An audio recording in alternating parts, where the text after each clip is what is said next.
Welcome everyone to the second public information meeting for the 248th Avenue Road Improvement Project. I'm Ray Fano, project engineer with the city. We're excited that you're able to join us tonight. We have a lot to share with you. The overall scope of this project is to basically bring 248th up to city standards. This section of 248th is the only section left that has yet to be developed. We will be seeking federal funding for this project. The federal process involves certain requirements, such as having to do alternative analysis and public involvement. The meeting tonight and the in-person meeting coming up on September 10th satisfies those requirements. So for the next 35 minutes or so, our consultant, Civil Tech, will go over the project with you, provide data, and show you three alternatives. Now, these three alternatives were generated based on their engineering studies, and they're based on the feedback and the concerns you shared with us during the first public information meeting. Feel free to submit questions at any time during this presentation. And after the presentation, we will take a 15-minute break. We will end the meeting by doing our best to answer all the questions that you submitted. So what's after this? Well, we're gonna have a third and final public information meeting to show you the preferred alternative. The date and time of that meeting is still being discussed internally, but we will notify all of you and update our website once that has been determined. There are a lot of people working behind the scenes on this project and to make tonight possible. And I wanna just briefly introduce a few of them, starting with the city. Again, I'm Ray Fano, project engineer. Bill, Andy.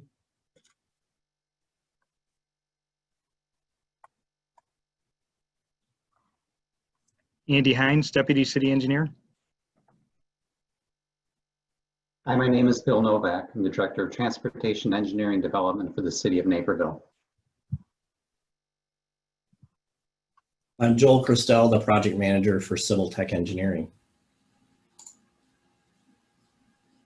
I'm Jim Tibble. I'm the project engineer for Civil Tech Engineering. And with that, I will hand off to Civil Tech to do the presentation. We've got a lot of people signed up for this, so we're really excited to be able to present our findings so far, and we're privileged to be able to work on this project for the city. So we do, as Ray mentioned, we do have quite a bit to go through. So here's our agenda for tonight. We're going to go over what we heard at the public information meeting number 1 in 2019, as well as the online survey that some of you filled out. We'll present our project purpose and need, go through the crashes and our traffic analysis. And then based on those two things, our purpose and need, what we heard, and then our analyses, we'll present 3 alternatives that were developed based on those studies, based on the feedback we heard at the first public information meeting, as well as this online survey. And then what are our next steps? Where are we going from here to get this project to the end of the study and then to construction? But the most important thing tonight is to gather public feedback from all of you that will aid in our selection of the preferred alternative. So just a couple housekeeping items. I see there's a couple questions that have come in already, but use the Q&A at the bottom of your screen to ask questions. Please ask questions at any time during this presentation. We will do our best, as Ray mentioned, to get to as many as we can throughout as part of our question and answer session at the end.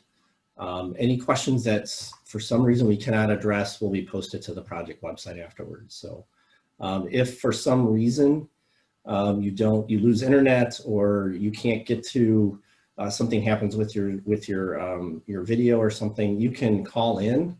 This was part of your invitation as well to this meeting. So we'll leave the screen up here in case anybody wants to jot these numbers down. You can call 312-626-6799 and then enter the webinar ID and then the passcode. So again, if you do lose connection or something and you can't get back and you can't call in, this webinar is being recorded And so this will be posted to the project website as well. So, we're trying to get to as many people as we can and get as much feedback as we can as part of this project. Obviously tonight we're at the virtual public webinar. We will have an in-person public information meeting on September 10th. This will be outside at Commissioners Park Pavilion. If there is rain that day, we will go to a week after that, which is September 17th at the same time of day. It will be 4 to 7 p.m. The key thing is to know that the same information presented tonight will be presented at the in-person meeting. So if you are attending now, you do not have to come to the in-person meeting. We wanted to make sure, because of the pandemic, that we gave people an option to be able to go in person, or if you're not comfortable, to hear from us tonight.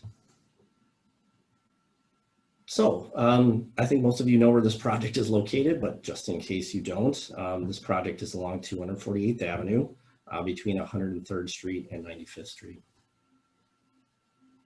So what did we hear from public information meeting number 1 and the survey? We've summarized those items that we've heard. This wasn't everything, but these were the major things that we heard at the public meeting back in, I believe it was November of 2019, as well as the following survey. There is a need for widening of the roadway to 4 lanes. There's existing traffic congestion combined with high vehicle speeds within the corridor. There's concern that there's no connection of gaps in the Securities path on the west side of 248th Avenue, as well as no sidewalk on the east side. There was many concerns about pedestrian and bicyclist safety, especially at the Tallgrass Greenway Trail crossing. There's a need for street lighting throughout the corridor. And we heard multiple people talk about the improper usage of the Carolyn Club entrance drive. And then, of course, the last thing we heard was about noise walls if the roadway is widened. So based on the project, what we heard from everyone, the survey, as well as our engineering studies, we've come up with a project purpose and need, and it's on this slide right now. It is to reduce congestion, improve mobility, access, and safety throughout the corridor, encourage and increase use of alternative modes of transportation. So this includes pedestrians and bicyclists, and then increase safety for pedestrians and bicyclists. So to get everybody oriented, we'll just quickly walk through the existing conditions. 248th Avenue is a north-south route. On this exhibit, north is located to the right on your right side of your screen. 103rd Street is on the left side, or the southern limit of our project limits. There is an existing traffic signal at that location. The right-of-way, existing roadway right-of-way, ranges from 83 feet to 100 feet wide throughout the corridor. There's a couple sections where there is some narrow right-of-way. One is located here just south of Lansdowne Avenue. The blue on this exhibit shows the existing gaps in the path. One is from 103rd Street to Arrowhead Road, or Arrowwood Road, and then the other is at the house across from Lansdowne Avenue. And then as people have mentioned, and it's pretty obvious that there are no sidewalks along the east side of 248th Avenue throughout the corridor. Again, north, located to the right. This is the north half of the project. On the southern end of this slide or exhibit, you'll see the Tallgrass Greenway Trail crossing, and that is the other section that is 83 feet wide as far as the right-of-way width goes. There are traffic signals, existing traffic signals at Trumpet Avenue and 95th Street. And then, of course, the red shows the existing gap in the sidewalk network. So as part of our studies, we need to look at the safety in the corridor. And one of the ways we do that is to do a crash analysis. The crash analysis, how we do that is we request reports, crash reports from various agencies, one from the city. These reports include crash location, the type, the date, the time, the severity, and then what the weather was like. Was the roadway wet? Was it icy? Was it clear? those types of things. And what we want to do is to see if there's any patterns in the corridor. And what we do from that is to determine, if we can determine there's a pattern, we can find out ways to try to alleviate some of those crashes in our proposed improvement. Ignoring right now on 95th Street, which has a lot of crashes. I'll talk about that in a second. But the other parts of the corridor, you can see the yellow is our rear end crashes. You can see that there's a small little cluster at Lansdowne Avenue, Lap Lane, and Grassmere Road. What that shows is that either there's congestion or there's a lack of left turn channelization or right turn channelization at those roadways. And as most of you know, because most of you drive down this roadway a lot, that there are no left turn lanes along 248th Avenue at Lansdowne, Lap Lane, and Grassmere Road. So that's something that we'll take into account. Now looking at 95th Street, there's obviously a lot of crashes there. It's likely due to congestion, maybe some sight distance issues, speed, those types of things. And that's something that we will look heavily in our next steps of the project. Another way that we look at the operation of the roadways is to do some traffic analyses. And our first step in that is to determine what the traffic volumes are along the roadway. So from here, we counted traffic in 2019. This was pre-pandemic, and the ADTs, or the volumes, in blue. So an ADT is average daily traffic volume. So the numbers in blue correspond to the 2019 existing ADT, and those range from 12,300 to about almost 15,000 vehicles per day. So as part of our studies, we don't just want to look at the existing traffic. We want to look at the traffic in our design year. And so for our purposes and for using federal dollars, we need to look at, or potentially using federal dollars for this project, we need to look at the design year, which is the year 2050. So that's 30 years from now. So as part of the project, we requested 2050 projected traffic volumes from CMAP, or the Chicago Metropolitan Agency for Planning. And what they do is they take into account future land use throughout the corridor and adjacent corridor. They look at the potential population, employment, those types of things to come up with an ADT, or an average daily traffic volume, for the year 2050. And so those numbers are in red on this exhibit. And those range from 14,700 up to 18,300. And what that tells us is that if there's ADT above 14,000 vehicles per day, we should try to, we need to investigate widening the road to a 4-lane roadway. So that's what was key as part of this initial analyses.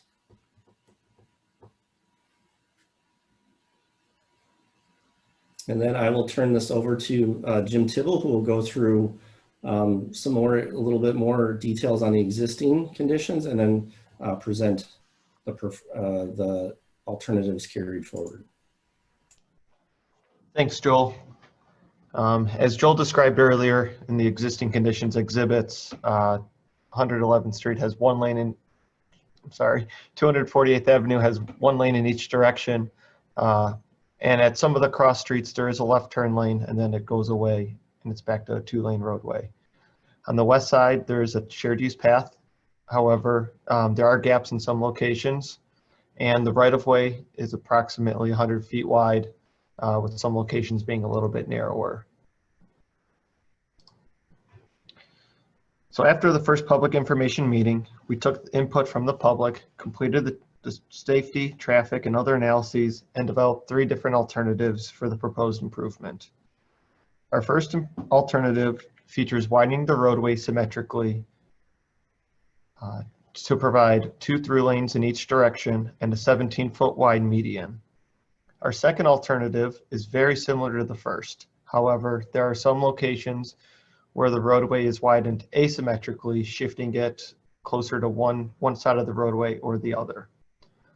The third alternative includes a 12-foot median, a little narrower median, with 2 lanes in each direction again. Each of these alternatives is a concept design. Upon selection of our preferred alternative, the final design will still be further refined. So So our first alternative includes a 17-foot landscaped median with widening the roadway symmetrically on both sides, keeping the roadway in the center of the right-of-way. There will be 2 through lanes in each direction, each lane being 11 feet wide. The shared use path on the west end would be completed and the gaps would be filled in. The median would be 17 feet wide, landscaped, and at some turn lanes, there will be an 11-foot left turn lane to the side streets. And on the east side of the roadway, there would be a 5-foot sidewalk. Other features for the improvement include curb and gutter, storm sewer, and roadway lighting. Starting at the south end, with north being to the right, the crosswalk on the west leg of 103rd Street would be widened for the full width of a shared use path. Then in blue, you can see the shared use path would be connected from 103rd Street up to Arrowwood Road.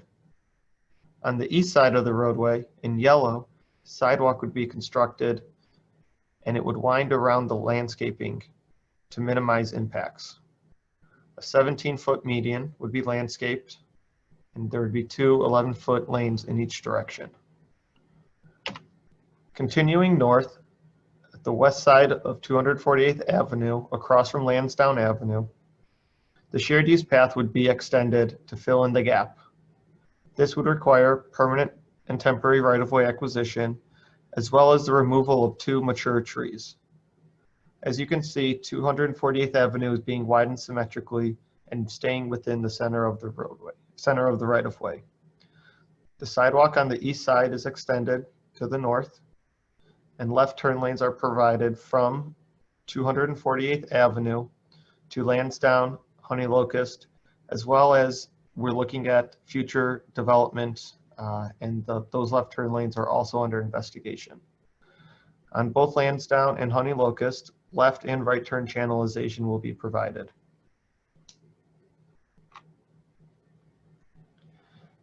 At the Tallgrass Greenway Trail crossing, we will investigate pedestrian refuge island, including a 2-stage crossing, as well as rectangular rapid flashing beacons, or RRFB. The 17-foot median continues north with the shared use path on the west side and the sidewalk on the east side. The shared use path will need some minor realignments to provide proper offset from the roadway. Again, 2 11-foot lanes in each direction, and a left turn lane, 2 lap lane, and left and right turn channelization from lap. With the roadway continuing down the center of the right-of-way as we approach Trumpet Avenue, the existing traffic signal equipment will need to be replaced due to the current location of it and the location of the alignment. The 10-foot shared use path would be realigned at this intersection to bring the crossing closer to the intersection. At Grassmere Road, a left turn lane would be provided, as well as left and right turn channelization from Grassmere. The 2 11-foot lanes in each direction continue up to 95th Street, where it matches into existing conditions.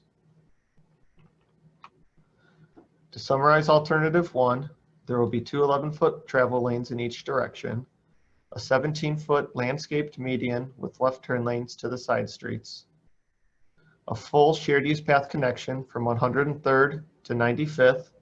However, that does require the removal of 2 mature trees. The traffic signal equipment at Trumpet Avenue will need to be replaced, and the side streets will be striped to provide left and right turn channelization onto 248th Avenue. Potential offsets crossing at Tallgrass Greenway Trail and rectangular rapid flashing beacons are being investigated, as well as a 5-foot sidewalk on the east side that would minimize impacts to landscaping. Alternative 2 is going to be very similar to alternative 1. However, there are some roadway realignments to reduce impacts to trees as well as right-of-way. All the same features carry over from alternative 1, alternative 2, including the 11-foot travel lanes in each direction, the 5-foot sidewalk, completing the gap in the path on the west side, and the 17-foot landscaped median and left turn lane. In addition, the street lighting, curb and gutter, and proposed storm sewer as well. Starting at the south end at 103rd Street, again, the crosswalk is being widened and the shared use path is being connected up to Arrowwood Road. On the east side, the sidewalk would be constructed, winding around the existing landscaping. The 17-foot landscaped median continues to the north with two 11-foot lanes in each direction. This slide is nearly identical to alternative 1. But as we move further north, the roadway is shifted to the east. And we shifted to the east to provide enough space on the west side of the roadway to connect the shared use path without impacting the two mature trees. The shared use path connection would also require the path to be narrowed to 8 feet wide. The sidewalk continues on the east side. Left turn channelization is provided to the side streets, as well as being investigated at the future development on the east side. Both Honey Locust and Lansdowne Avenue will have left and right turn channelization onto 248th Avenue. Just like in alternative 1, alternative 2 will improve the crossing for the Tallgrass Greenway Trail, looking at an offset crossing with a 2-stage crossing and a rectangular rapid flashing beacon. With the sidewalk on the east side, the shared use path on the west side may need some minor realignments to provide adequate offsets from the roadway. As we head north, the roadway shifts to the west side of the right-of-way. And that is because of the existing traffic signal equipment at Trumpet Avenue. By shifting the roadway, we are able to maintain the existing equipment and reuse it in the future. Again, the shared use path is being realigned closer to the intersection at Trumpet, and the 17-foot landscaped median continues north. A left turn lane is provided at both Trumpet Avenue and Grassmere Road, as well as left and right turn channelizations from the side streets. The sidewalk connects up to 95th Street, and the roadway matches into existing conditions. Alternative 2 features two 11-foot travel lanes in each direction with a 17-foot landscaped median and left turn lanes. The roadway alignment is adjusted near Lansdowne Avenue to avoid mature trees and reduce permanent right-of-way acquisition. A full shared use path connection is provided from 103rd Street to 95th Street. At Trumpet Avenue, the roadway alignment is again adjusted to avoid impacts to this existing signal equipment. The side streets will be striped to provide left and right turn channelization, and the crossing at the Tallgrass Greenway Trail will be improved to potentially have an offset crossing and rectangular rapid flashing beacons. 5-foot sidewalk on the east side will minimize impacts to landscaping. Alternative 3 features a narrower median. The median would be 12 feet wide and landscaped. In this alternative, the through lanes, again, will have 2 in each direction. However, these would be a little bit wider at 12 feet. The west side will fill the gap in the existing path, and along the east side would be a second shared use path, 8 feet wide. Storm sewer, curb and gutter, roadway lighting would also be provided. At the south end, again, the crosswalk on the west leg of 103rd Street would be widened. And as you can see in blue, the shared use path connects both on the west side and the east side going north. The landscaped median is 12 feet with 2 12-foot lanes in each direction.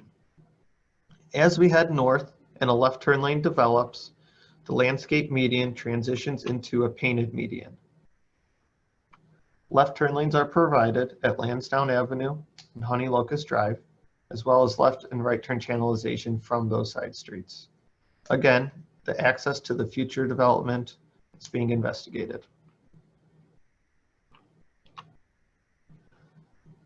At the Tallgrass Greenway Trail crossing, the RRFB pedestrian refuge island and two-stage crossing is being investigated.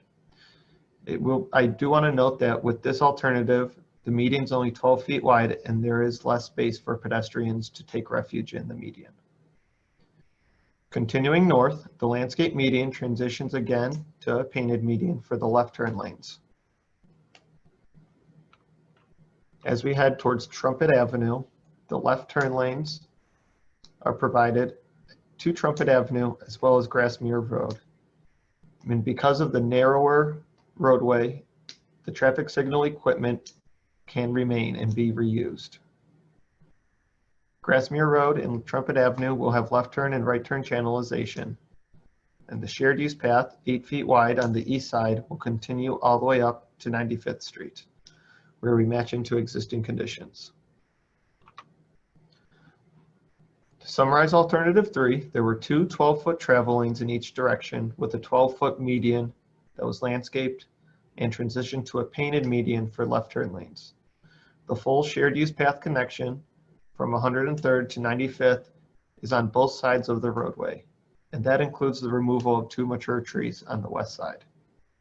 The side streets are striped to provide left and right turn channelization onto 248th, and improvements to the tall grass greenway trail crossing include potentially a rectangular rapid flashing beacon as well as an offset crossing. Landscape impacts for alternative 3 on the east side of the roadway are a lot higher than alternative 1 and 2 due to the shared use path.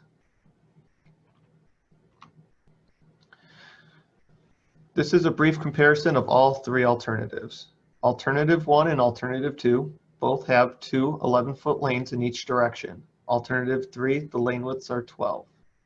The median widths for alternative 1 and 2 are 17 feet wide, and in alternative 3, it's a 12-foot wide median.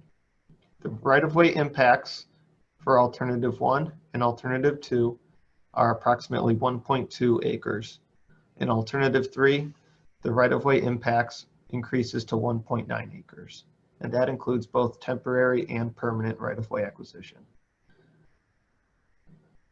Alternative 1 impacts the existing signal equipment at Trumpet Avenue. Alternative 2 and alternative 3 maintain that existing equipment. Both alternatives 1 and 2 have minimal landscaping impacts within the right-of-way. However, the shared use path on the east side in alternative 3 causes impacts to a lot of the landscaping. At public information meeting number 1, one of the most discussed topics was the Tallgrass Greenway Trail crossing. So we did some extra in-depth look at this crossing. To make this crossing safe and better for pedestrians, we're proposing to have a pedestrian refuge island in the center median that splits the crossing into 2 phases. So as you approach the intersection, you're only needing to cross one direction of travel at a time. So as you approach from the east, you look left to see cars, if any cars are crossing from your left. Once you're clear to go, you head over to the median, then you turn right. As you're walking towards the cars coming at you. This provides better driver yield compliance and makes you more visible to the drivers. And again, you only have to cross one direction of travel as you continue. The potential for a rectangular rapid flashing beacon would be located at this crossing.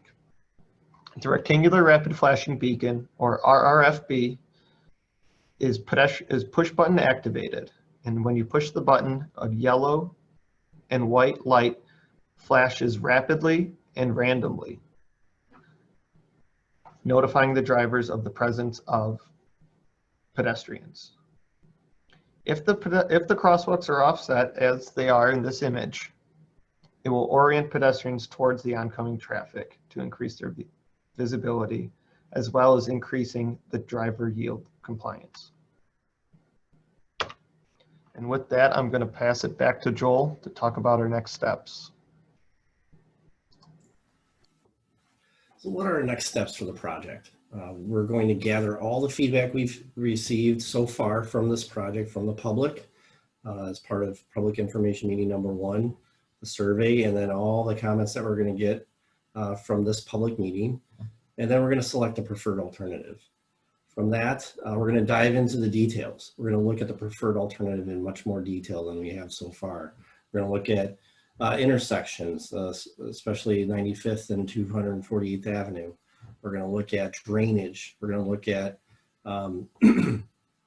impacts to landscaping, those types of things. And then we're going to put together a construction cost estimate.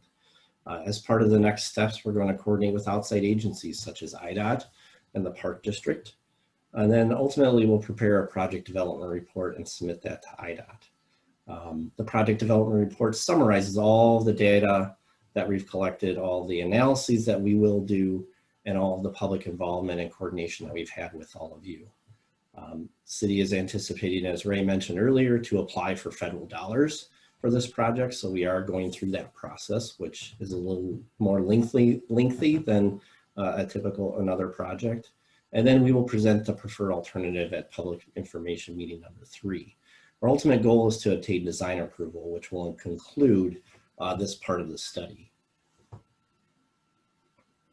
So the first part, what is our ultimate schedule here, what we think is going to happen?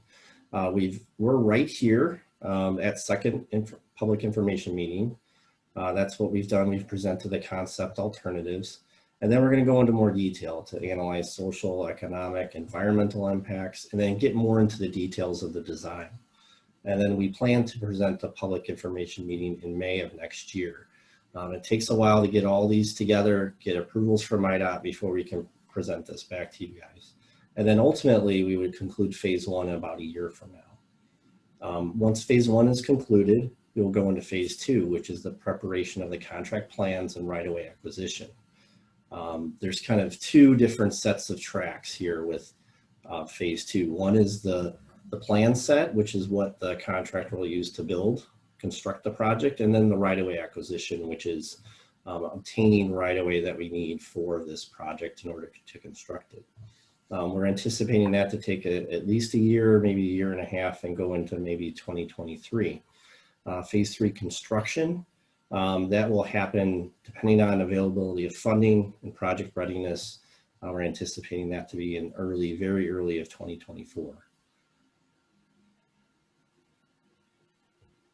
So right now we see that there's a bunch of questions that have come through. We're going to take a 15-minute break. It is about 20 to 8, so we will come back at 8:50 or 8:50, shoot, at 7:55 to answer your questions. Please continue to submit the questions if you think of anything. Again, we're going to try to get through all of your questions tonight. If not, they will be answered and posted on the project website. With that, we will take a little break and we will return at 7:55 to answer your questions. Thank you.